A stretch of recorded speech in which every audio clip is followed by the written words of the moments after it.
esta grabación la estoy haciendo con la sencilla razón de poder compartir lo que el Espíritu me va revelando cuando estoy haciendo mis estudios bíblicos y leyendo la palabra de Dios. Y dice así la palabra del Señor. Dice, entonces vinieron a él los discípulos de Juan diciendo, ¿por qué nosotros y los fariseos ayunamos muchas veces y tus discípulos no ayunan? Estamos en Mateo capítulo 9, verso 14. En el verso 15 dice, y Jesús les dijo, ¿pueden los que están de bodas tener luto entre tanto que el esposo está con ellos? Mas los días vendrán cuando el esposo les será quitado y entonces ayunarán. Muy bien, vamos a ir al verso anterior. Los discípulos vinieron al Señor.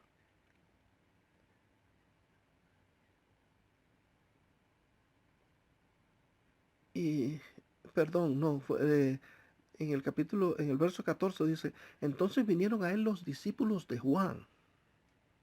Los discípulos de Juan, ¿saben?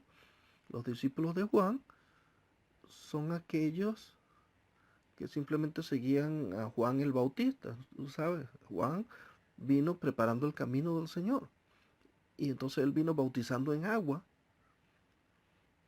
Y su ministerio se caracterizó porque siempre andaba en el desierto, eh, vestido con ropa de silicio, ayunando, hacían muchas obras.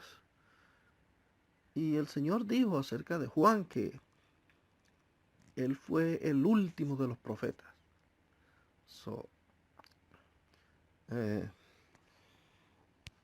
sus discípulos evidentemente venían haciendo todo lo que veían a Juan hacer.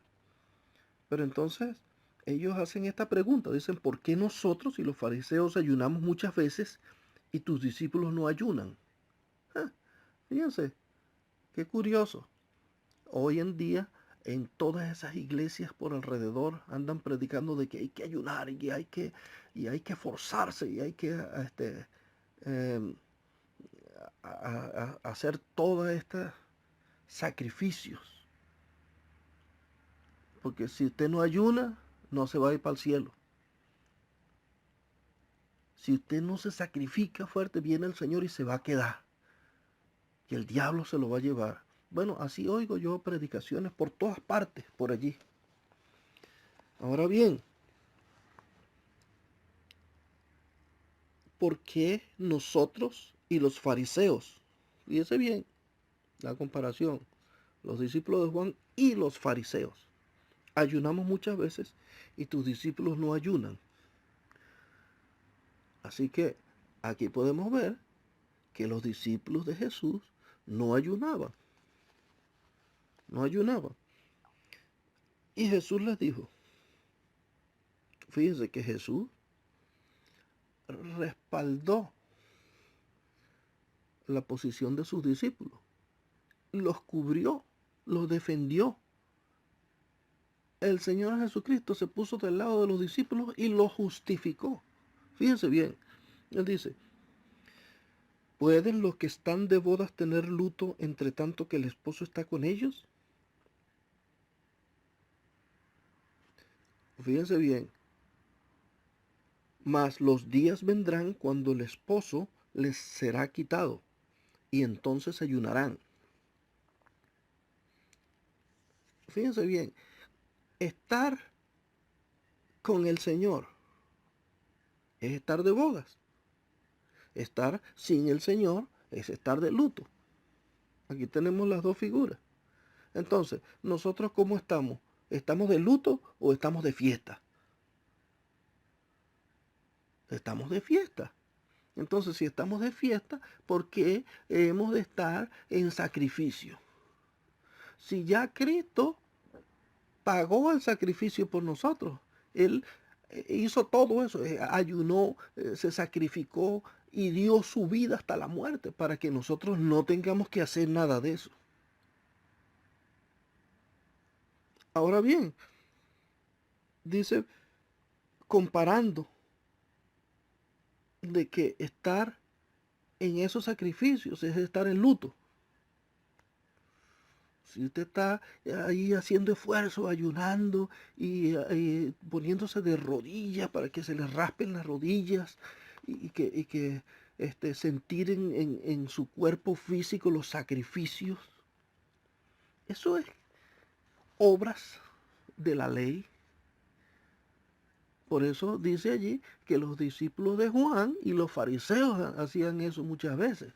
Así que por ahí usted puede sacar la cuenta y decir, bueno, los que andan haciendo eso, ¿qué son? Son fariseos y todavía andan en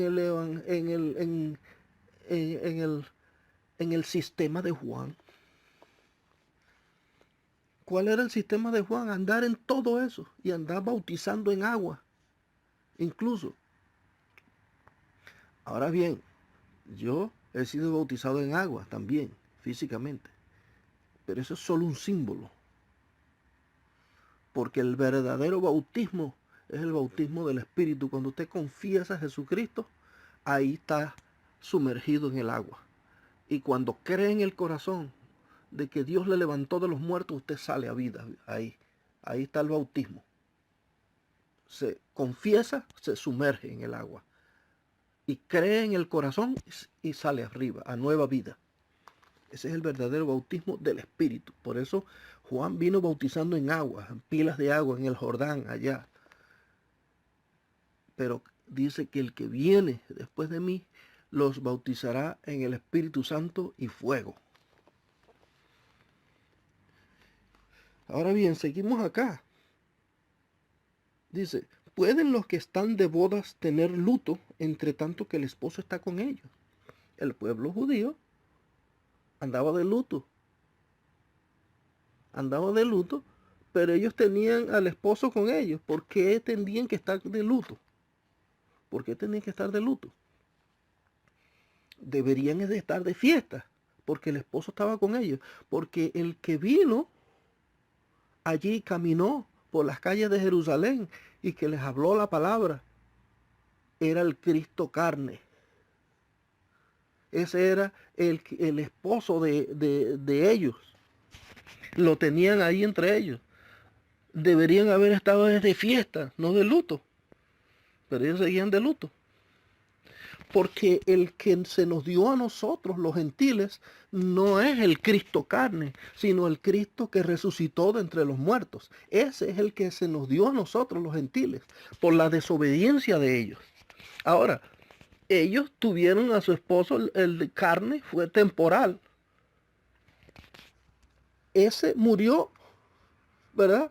Y el que resucitó, que es el mismo que resucitó, se nos dio a nosotros. Entonces ahora nosotros, si tenemos al esposo, tenemos a Cristo en nuestros corazones y ellos ahora están de luto.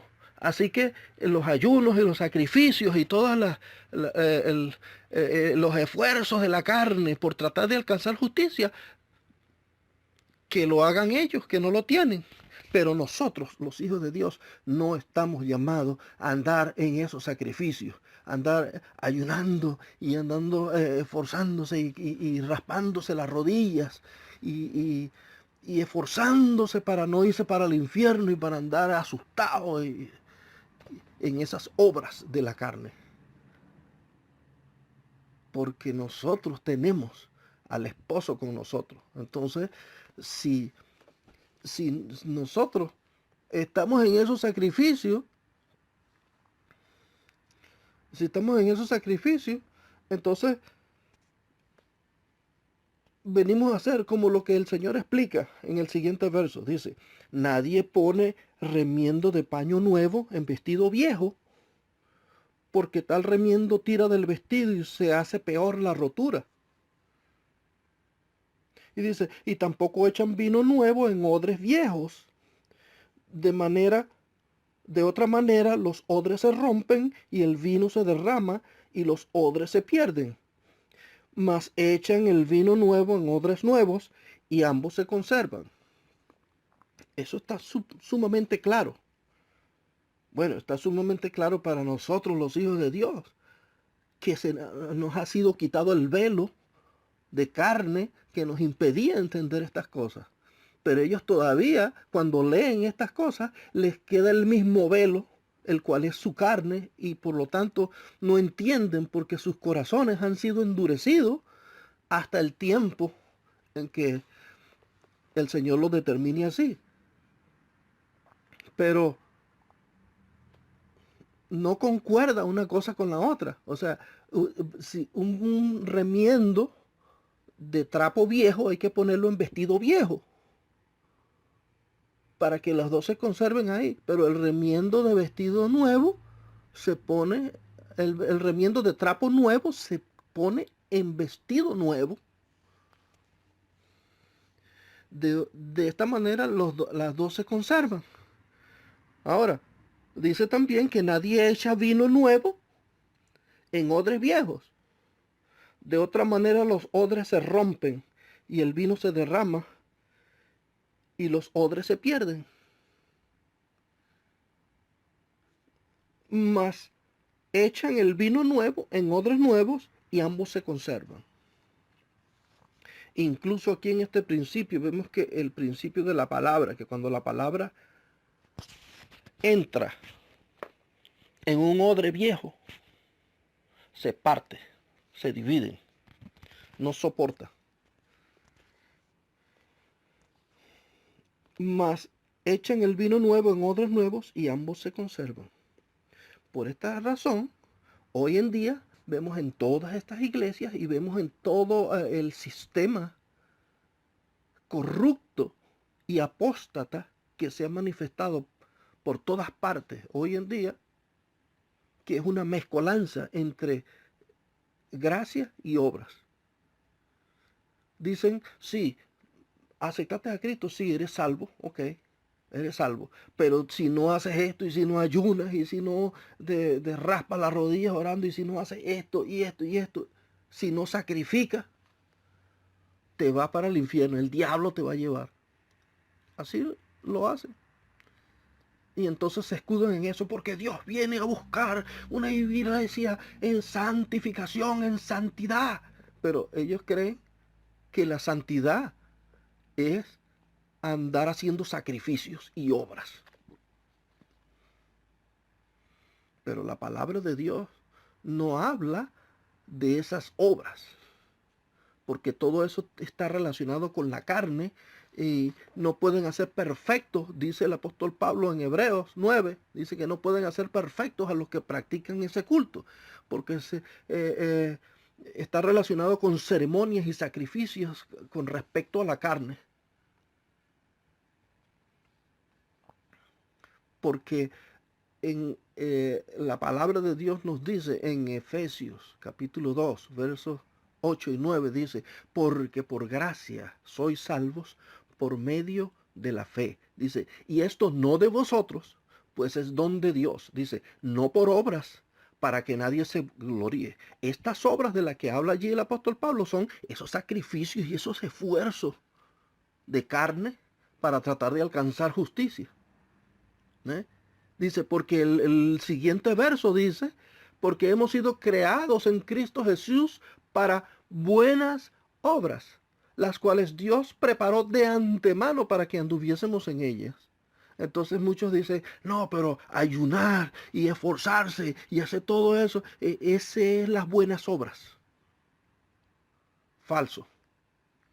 Falso. Las buenas obras, Dios las preparó de antemano para que anduviésemos en ellas, que son las obras de justicia. Cuando alguien está en necesidad y Dios mueve su corazón para ayudarle y bendecirle con una ofrenda, con suplir alguna necesidad a alguna persona que está en pobreza. Esas son las buenas obras. Las buenas obras vienen del corazón, vienen cuando usted es movido a compasión, es movido a misericordia, cuando eso que usted hace es un trabajo de amor, es lo que habla las Escrituras. Por eso allá en Apocalipsis a la primera iglesia le dice, pero tengo contra ti que has dejado tu primer amor. ¿Sí? Y entonces el apóstol Pablo nos enseña en muchas partes de los primeros capítulos y versículos de las cartas. Dice que no ceso de dar gracias a Dios por vosotros. Dice, porque me acuerdo de vosotros, cuando me acuerdo de vosotros en mis oraciones, pidiéndole a Dios por la obra de vuestra fe, recordando la obra de vuestra fe. Fíjese bien, el trabajo de vuestro amor y la constancia en la esperanza en el Señor Jesucristo. Fíjese bien que la obra de Dios, ¿cuál es? La fe. Dice el apóstol Pablo en un lugar, dice, ¿cuál es la obra de Dios? Que creáis en el que Él ha enviado. Ahora, cuando nosotros ayudamos a alguien, bendecimos a alguien con algún dinero o con alguna comida o alguna necesidad que tenga, o hacemos alguna de estas buenas obras, ¿por qué lo hacemos? Como decía el apóstol Pablo, dice, yo trabajo con estas manos para tener que compartir con los más necesitados. Y todo lo hago por amor de los escogidos, por amor de los escogidos. Así que cualquier trabajo ha de ser por amor al prójimo. No por tratar de ganar una justicia, porque voy a estar, como dicen en inglés, wasting time, perdiendo el tiempo. ¿Por qué? Porque no voy a estar sacrificando para tratar de alcanzar una justicia que ya tengo. Eso es poner remiendos de trapo viejo en vestido nuevo.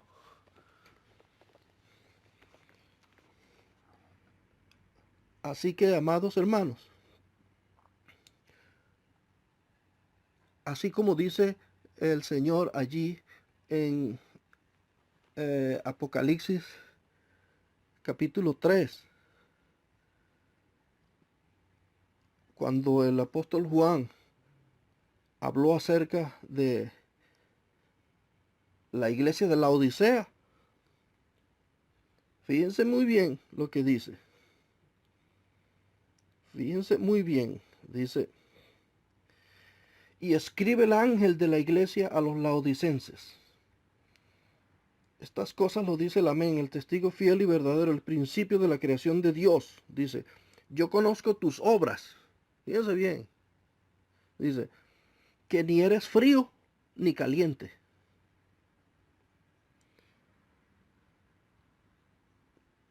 Quisiera que fueses frío o caliente. O ojalá fueses frío o ojalá fueses caliente. Mas porque eres tibio y no frío ni caliente, te vomitaré de mi boca. Te vomitaré de mi boca. Si ves bien, el Señor conoce tus obras, ¿verdad? Pero cuando usted anda mezclando gracia con obras de la ley, usted ni es frío ni es caliente. Dice, porque tú dices, yo soy rico y estoy enriquecido y no tengo necesidad de nada, y no conoces que tú eres un desventurado y miserable y pobre y ciego y desnudo. Vaya, qué reprensión. Y entonces le dice, yo te aconsejo que de mí compres oro refinado en fuego para que seas rico y vestiduras blancas para que seas cubierto y no se descubra la vergüenza de tu desnudez. Y unge tus ojos con colirio para que veas. Yo reprendo y castigo a todos los que amo. Sé pues celoso y arrepiéntete. He aquí yo estoy a la puerta y llamo. Si alguno oye mi voz y abre la puerta, entraré a él y cenaré a él y él conmigo.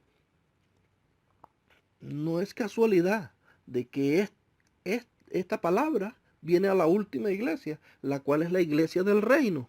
¿Por qué? Es la iglesia del reino, sí, porque esa es la amenaza o la advertencia que le da el Señor ahí al final. Dice, al que venciere, yo le daré que se siente conmigo en mi trono. Así como también yo he vencido y me he sentado con mi Padre en su trono. El que tiene oído, oiga lo que el Espíritu dice a las iglesias. Esta iglesia tiene un pequeño trono asociado a ella. ¿Por qué? Porque es la iglesia del reino, es la última iglesia, la iglesia séptima. Es la iglesia del reino.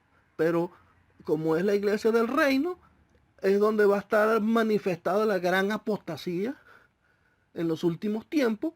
Y entonces hay una iglesia tibia, tibia no en emociones, porque he visto muchas prédicas que quieren emocionar a la gente. Hay que emocionarse, que hay que empezar a brincar.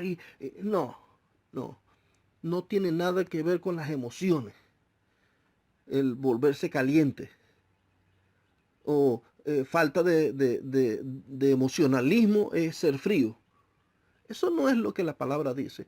Cuando la palabra dice que ni eres ni frío ni caliente, se refiere a que ni andas en gracia ni andas en obra, ni en la ley, sino que tienes una mezcolanza que dices que sí, que Jesucristo te salvó por la fe y que la salvación es eterna, es para siempre. Pero si no haces esto, si no ayunas, si no sacrificas, si no te esfuerzas allí, te vas para el infierno. Entonces, ¿en qué quedamos? ¿Es eterna o no es eterna? Porque el apóstol Pedro, cuando se acercó al Señor y confesó y dijo, Señor, tú eres el Hijo del Dios viviente. Tú eres el Cristo, eres el Hijo del Dios viviente. Él le dijo, Pedro, bienaventurado eres, porque esto no te lo reveló carne ni sangre. Y te digo que tú eres Pedro, piedra pequeña, pero en esta roca yo edificaré mi iglesia. ¿Cuál es la roca? La declaración que Pedro hace de que Él es el Cristo, el Hijo del Dios viviente. Allí es donde está fundamentada nuestra fe. Y entonces, más adelante, cuando el Señor está orando por allá en el monte, Pedro le dice, te seguiré donde quiera. Y Pedro inmediatamente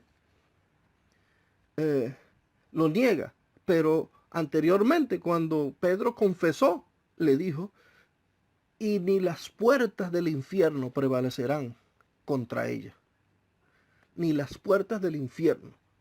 Pablo lo dice aún más específico en Romanos capítulo 8, ¿verdad? Cuando habla acerca de nuestra seguridad de salvación. Fíjense cómo dice el apóstol Pablo allí.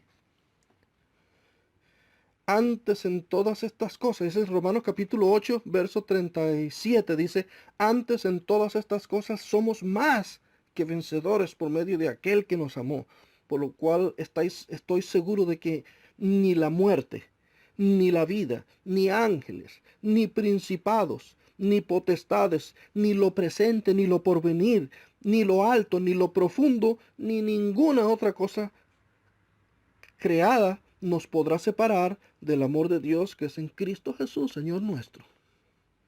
Amén, hermano. Así que cuando te enseñan desde un púlpito de que si no ayunas te lleva el diablo, si no haces esto te vas para el infierno.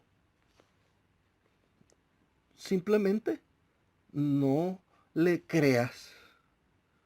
¿Por qué? Porque te está engañando. Ese es el evangelio apóstata. Por lo cual el Señor te dice, sal de ahí. Sal de esa falsa enseñanza. ¿Por qué? Porque el falso profeta viene disfrazado de oveja, pero por dentro son lobos rapaces, que lo que quieren es matar, hurtar y destruir. Y entonces te amenazan todo el tiempo de que te vas para el infierno si no haces esto y esto y esto, para mantenerte en temor. Y nosotros, dice la palabra de Dios, que Dios nos ha dado,